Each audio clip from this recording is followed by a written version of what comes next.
Dans ce nouveau tuto sur C# dans le moteur de Unity 3D, nous allons voir trois petites choses supplémentaires. La première chose que nous allons voir, c'est comment l'on peut activer et désactiver une lampe ou bien un composant. Ensuite, on verra comment on peut détruire un composant. Je commence par construire une scène avec une lampe du type point light que l'on trouve donc dans Game Object, Créer Other, et puis là on peut choisir donc point light. Ici on a les caractéristiques de cette lampe à cet endroit. Alors ici on peut agir sur la couleur de la lampe, sur l'intensité de la lampe et sur le rayon d'action de la lampe.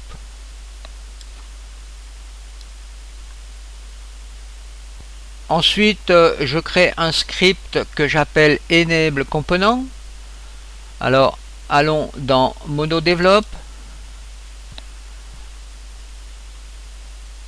Et voilà donc le script dans sa totalité. On va donc attacher ce script à la lampe. Alors, revenons dans l'éditeur. Donc, la lampe étant sélectionnée, Add Component, Script. Et je choisis le script Enable Component. Maintenant, intéressons-nous à la partie script. Alors là, on a une variable du type privé, mais ici une variable de type light que l'on appelle MeLight. Ensuite, dans la partie initialisation de la séquence, donc dans la fonction voiceStart, on définit que cette variable MeLight correspond à un component du type light, getComponent. Donc on va chercher le component light que l'on attribue à cette variable light MeLight. Donc on voit ici dans les composants que l'on trouve la fonction getComponent. Alors, cette fonction getComponent, on peut remonter comme ceci pour avoir une autre explication. Et on voit ici que c'est une fonction en somme générique qui a donc cette façon d'être écrite donc, dans le programme.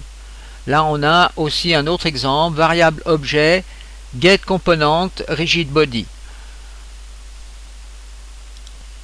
Ensuite, dans la fonction update, eh bien, on décide par exemple que lorsque la barre d'espace est appuyée, alors on ne va pas revenir sur cette explication vu qu'on a déjà vu plusieurs fois ce type d'instruction. Alors, au moment où la barre d'espace est appuyée, eh bien, on va rendre la lumière soit enabled, c'est-à-dire active, ou bien le fait de mettre ici le point d'exclamation, de faire l'inverse, donc de la rendre inactive. Alors on peut faire un test de ce petit programme. Donc là on a une instruction booléenne du type note.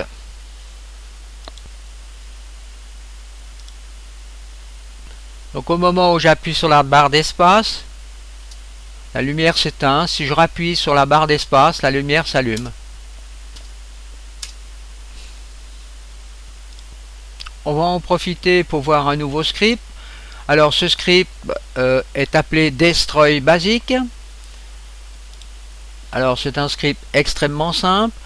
Dans la fonction void update, lorsqu'on appuie sur la barre d'espace, eh bien on donne simplement l'instruction Destroy GameObject. Donc si on attribue ça par exemple à notre cube, au moment où je vais appuyer sur la barre d'espace, eh bien le cube va disparaître. Alors, il faut attribuer encore le Destroy Basic sur le cube, ce qui est le cas ici. Alors, effectuons un test. Barre d'espace, le cube est détruit. Barre d'espace, la lampe s'allume et s'éteint. Regardons maintenant comment l'on peut activer ou désactiver un objet. Alors, on va déjà commencer par créer un nouvel GameObject, Create Other. Alors je vais créer par exemple une sphère cette fois-ci, avec par exemple, je vais donner ici une échelle de 3.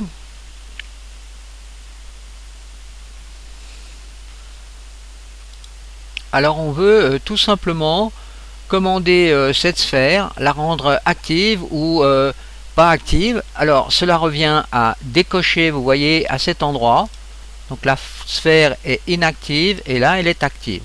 Alors on veut commander cette variable qui se trouve là-haut par un script. Alors pour cela on crée un nouveau script qu'on appelle ActiveObjet. Voilà le script, il est extrêmement simple. Public class ActiveObjet. Dans la partie initialisation, donc void start, on dit tout simplement GameObjet setActive faux. Si l'on va dans le help en ligne, donc dans GameObjet, on voit ici donc toutes les possibilités que l'on peut appliquer sur un GameObjet. Vous voyez la fonction setActive qui active ou désactive le GameObjet. Maintenant, appliquons le script sur la sphère. Voilà. Faisons un test. Eh bien, vous voyez, la sphère est désactivée.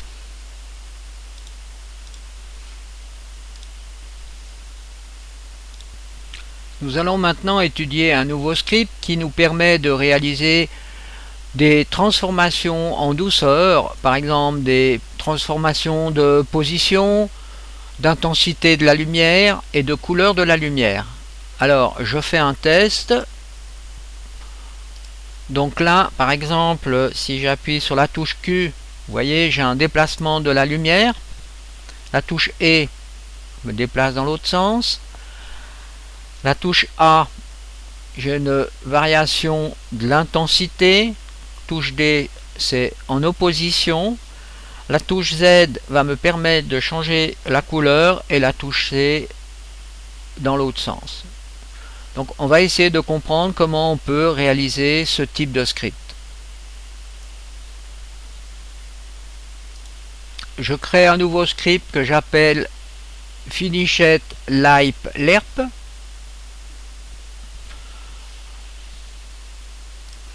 Ce script est attaché au point light. Et voilà le script que l'on doit réaliser.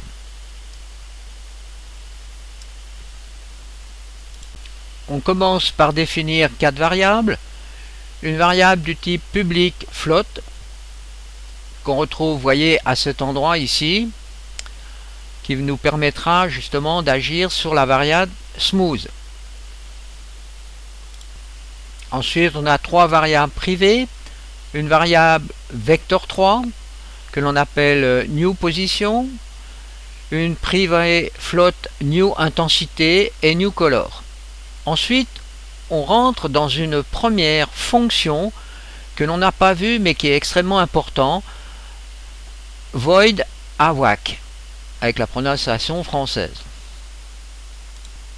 La fonction AWAC est une fonction qui détermine l'état du jeu avant que le jeu commence.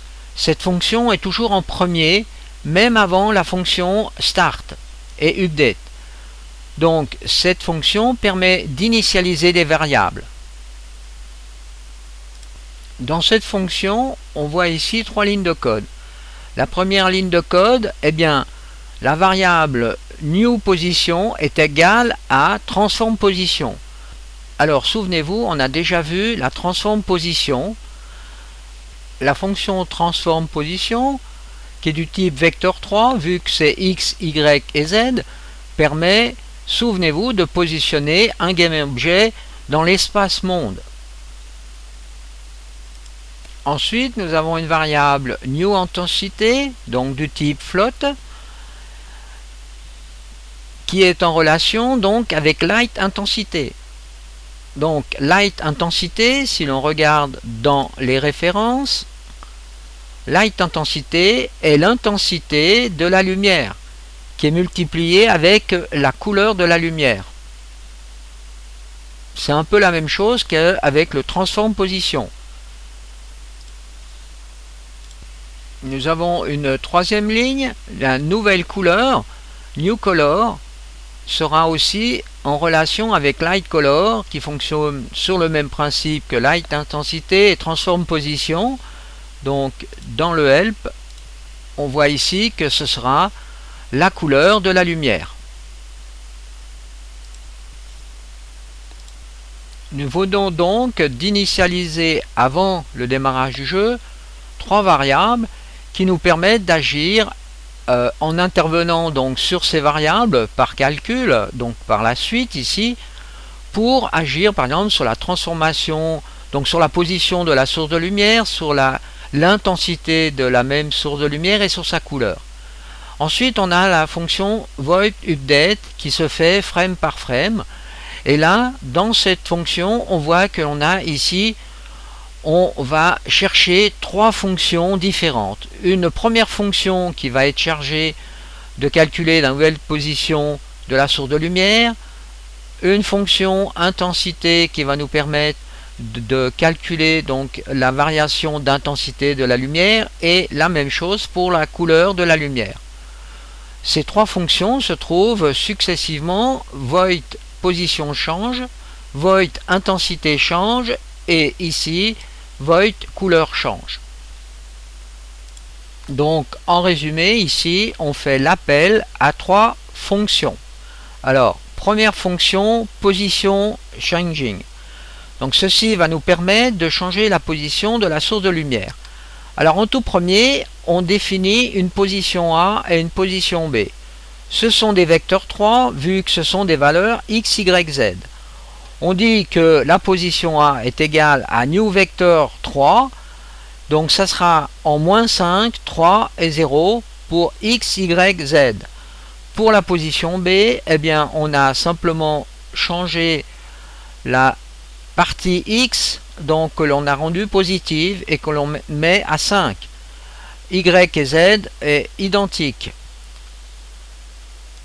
Maintenant, on fait intervenir les touches du clavier pour définir les positions. Alors, lorsqu'on appuie sur la touche Q du clavier, eh bien, on va dire que la nouvelle position est égale à la position A.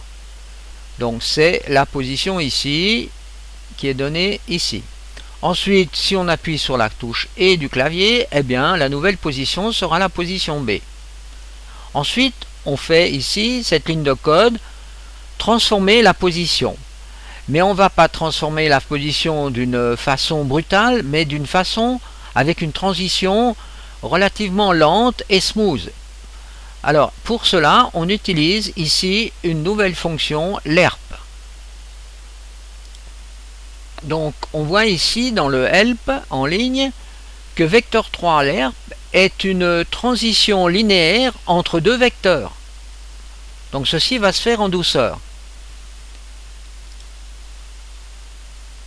Donc ici on voit que vecteur 3 lerp, donc le premier vecteur sera le vecteur 3 from vers le vecteur 3 to, et ici on a ici un temps, donc le temps de transition entre les deux vecteurs. Alors appliquons ceci, donc ici on a le premier vecteur transform position vers le deuxième vecteur new position. Et ici, on a la variable smooth qui est multipliée par time delta time. Souvenez-vous, le time delta time nous permet d'effectuer un déplacement en dehors du framerate, indépendamment du framerate. On retrouve ici la même chose pour l'intensité. Alors on définit 2 intensités avec ces valeurs 0,5 et 5f. Donc n'oubliez pas le petit f pour floating point.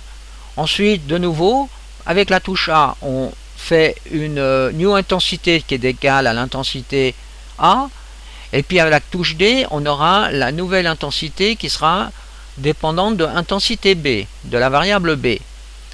Ensuite, on a ici un light intensité qui, cette fois-ci, c'est un mat lerp entre la première intensité et la nouvelle intensité d'une façon smooth. Donc c'est le même principe de fonctionnement que ici.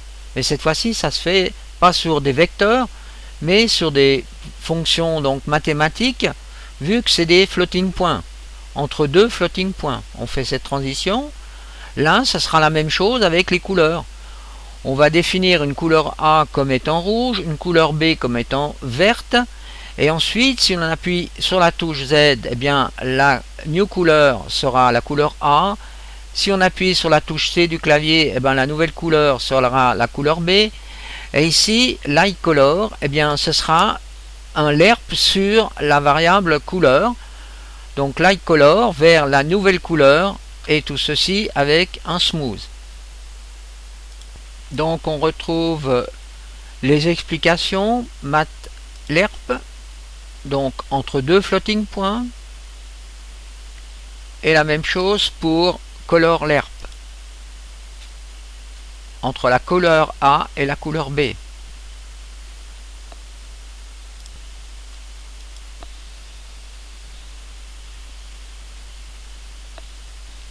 Donc ceci sera la fin de ce tuto sur les scripts.